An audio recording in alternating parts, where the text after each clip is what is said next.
Photographer Robert Marcos is on a quest to find a petroglyph in a remote and dangerous location in the Californian desert.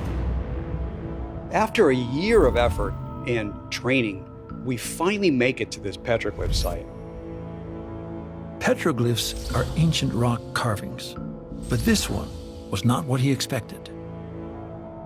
Initially, I was heartbroken because I was hoping for a woolly mammoth or a water buffalo or a saber-toothed cat. It's not that old. It's maybe 450 years old, perhaps. And it's crudely drawn, and it's obviously a ship. My gut feeling is it's a ship. I knew it immediately. I saw oars, I saw a single mast, a stern. It's quite clearly a ship.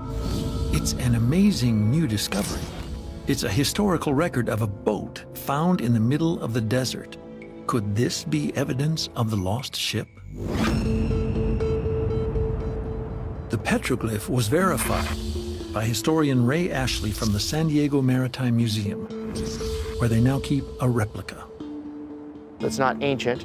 The reason that's thought to be the case is because the rocks have a crust, and that crust is caused by a gas which exudes from the rock mixing with algae on the surface. So gradually the image begins to fade. So given the relative brightness of that image compared to the ones around it, the sense is that it's hundreds of years old. So it's not modern graffiti.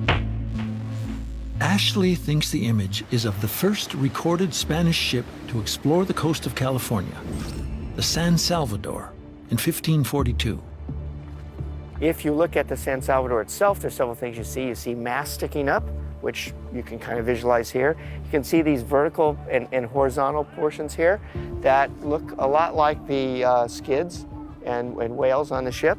You have this object here. It looks like an anchor. If it is, then it's the oldest image of a recorded event in American history. Nothing in the United States predates this of an image of contact between native peoples and Europeans. As a record of first contact, it is priceless, but others think it may be evidence of a different ship. It's much more likely that the source of the petroglyph was a ship that was stranded in ancient Lake Cahuilla, which is only maybe 15 miles from the petroglyph site versus 90+ miles to the Spanish ships coming in and out of San Diego Harbor. If it is a Spanish ship in the ancient lake, what was it doing there? Early Spanish maps indicate that the Spanish believed that California was an island.